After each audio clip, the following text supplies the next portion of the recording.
خودکشی عالمی سطح پر ایک وبا کی صورت اختیار کر چکی ہے اور پاکستان سمیت دنیا بھر میں اس میں حیرت انگیز طور پر اضافہ ہوتا جا رہا ہے۔ تو آئیے جانتے ہیں کیوں لوگ خودکشی کرنے پر مجبور ہوئے ہیں، کیا وجوہات ہیں جن کی بنا پر یہ خودکشی بڑھتی جا رہی ہے۔ تو سب سے پہلی وجہ ہے غربت۔ لوگ اس وقت پاکستان میں غربت کی لکیر سے بھی نیچے زندگی گزار رہے ہیں، جو کہ ایک بہت بڑا طبقہ ہے جو 2 وقت کی روٹی کے لیے پریشان ہے اور ان کے لیے آگے کوئی مواقع بھی نہیں ہے۔ اس وجہ سے لوگ پریشانی اور مایوسی کا شکار ہو کر خودکشی کی راہ اپناتے ہیں۔ خودکشی کی دوسری وجہ بے روزگاری ہے۔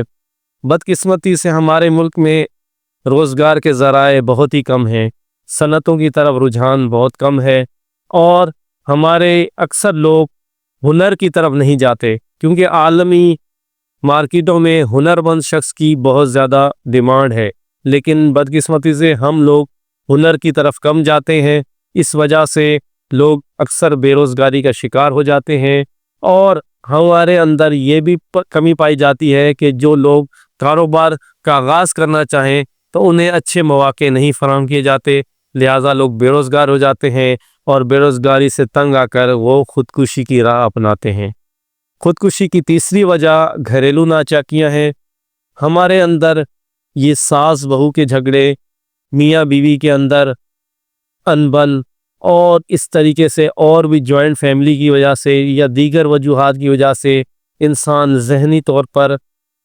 پریشانی کا شکار ہو جاتا ہے اور اپنے معاملات کو صلح صفائی سے حل کرنے کے بجائے وہ خودکشی کی راہ لیتا ہے۔ خودکشی کی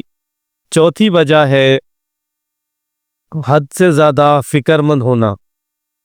بہت سے لوگ ایسے ہیں جو حد سے زیادہ فکر مند ہوتے ہیں، جیسے ان کی بیٹیاں بھی جوان نہیں ہوتی لیکن ان کو دیکھ دیکھ کر وہ مستقبل کی وجہ سے پریشان ہو رہے ہوتے ہیں، یا ان کے بچے ابھی کمانے کے قابل نہیں ہوتے لیکن وہ بچوں کی کمائی کی وجہ سے سوچ سوچ کر پریشان ہو رہے ہوتے ہیں اور وقت کے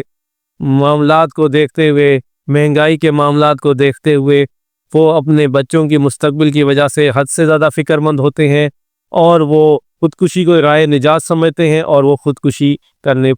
کا قدم اٹھاتے ہیں۔ خودکشی کا پانچواں اور آخری سبب نشے کی عادت ہے۔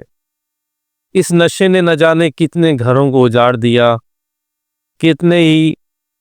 خواتین کا سہاگ ان سے چھین لیا، کتنے ہی بچوں کو یتیم کر دیا اور کتنے ہی بوڑھے ماں باپ کا سہارا دنیا سے چل بسا۔ تو یہ نشہ جو کسی بھی حالت میں ہو، خواہ وہ انجیکشن کی حالت میں ہو، ہیروئن کی حالت میں ہو یا چرس کی صورت میں ہو، وہ ہمارے معاشرے کو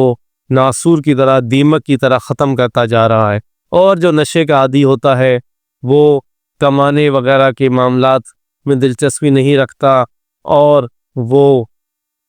جب گھریلو معاملات پورے نہیں کر سکتا، گھر کی ضروریات پوری نہیں کر سکتا، تو وہ خودکشی کی راہ اپناتا ہے۔